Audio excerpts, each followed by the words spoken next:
नमस्कार दोस्तों, आज मैं आपके लिए एक ऐसी दिलचस्प कहानी लेकर आई हुई जिसे सुनने के हो सकता आपके अंदर चल रहे सारे व्यर्थ सवाल मिट जाए। दोस्तों, इस कहानी को सुनकर आपके जीवन में पूर्ण रूप से बदलाव होंगे। ये कहानी बहुत पुरानी है। ये कहानी है महात्मा गौतम बुद्ध की। दोस्तों, आप ये तो जानते ही होंगे कि महात्मा गौतम बुद्ध एक भिक्षुक थे। महात्मा गौतम बुद्ध बड़े ही शांत स्वभाव के थे। इनके जीवन से जुड़ी हुई ये कहानी है। आइए जानते हैं। दोस्तों, आपसे एक छोटा सा निवेदन है, अगर आप इंडिया से हो तो प्लीज हमारे चैनल को जरूर सब्सक्राइब कीजिए। फ्रेंड्स, हमें आपके सहयोग की आवश्यकता है। चलिए आगे बढ़ते हैं। आपको जो इस कहानी से सीखने को मिलेगा, ध्यान से सुने इस कहानी को। एक बार बुद्ध अपने भिक्षु के साथ भिक्षाटन के लिए किसी गांव की तरफ जा रहे थे। तभी अचानक बुद्ध के पैरों में कांटा लग गया। कांटा इतना तीक्ष्ण था कि चुभते ही रक्त की धार निकलने लगी। बुद्ध के भिक्षु ने रक्त को रोकने के लिए एक कपड़ा फाड़कर बुद्ध के पैर पर बांध दिया। इस घटना को कुछ लोग देख रहे थे जो कि बुद्ध से ईर्ष्या करते थे। उन्होंने बुद्ध से कहा कि हमें तो तुम्हें परमज्ञानी समझते थे, लेकिन दर्द को तुम भी सहन नहीं कर सकते हो। तुम पाखंडी हो और ये हमने सिद्ध कर दिया है। ये कांटे हमने ही बिछाए हैं। इस गांव में तुम्हारा स्वागत नहीं, तिरस्कार होगा।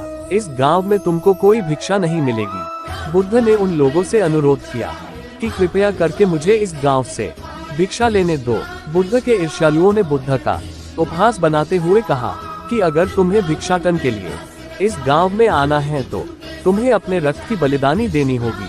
तुमको इस कांटों के रास्ते से गुजरना होगा।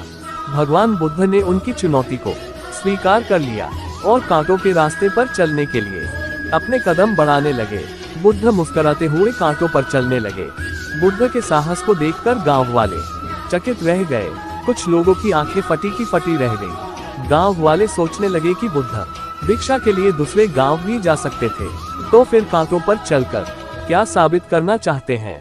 गांव वाले बुद्ध के संदेश को इतनी जल्दी नहीं समझ पाए। यहाँ पर बात भिक्षा की नहीं, बल्कि जीवन को बदलने की थी।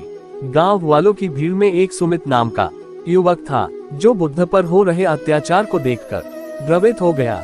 सुमित दौड़कर गया और बुद्ध के पैरों के सामने से कांटे को हटाने लगा। बुद्ध के ईर्ष्यालु सुमित को रोकने लगे और गांव से दाना पानी न देने की धमकी देने लगे। सुमित ने किसी की न सुनी और कांटों को हटाते हुए बोला, हे भगवान, आप इन मुट्ठी भर लोगों के अपने आप को कष्ट मत दीजिए। आप गांव में प्रवेश कीजिए। बहुत सारे लोग आपको भिक्षा देने के लिए आतुर हैं। बुद्ध ने सुमित को अपने पास बुलाया और आशीर्वाद देने लगे। सुमित पीछे हट गया। हे भगवान, आप मुझे छूकर अपने आप को अपवित्र और दूषित न करें।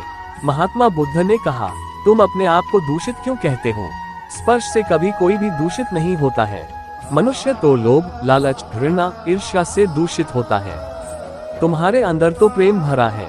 तुम दूसरों का सुख चाहते हो। तुम तो पवित्र हो। बुद्ध के बोल सुनकर कुछ लोग बोले, तुम तो अपने आप को बड़े ज्ञानी कहते हो। तुमको जाति का कोई ज्ञान ही नहीं है।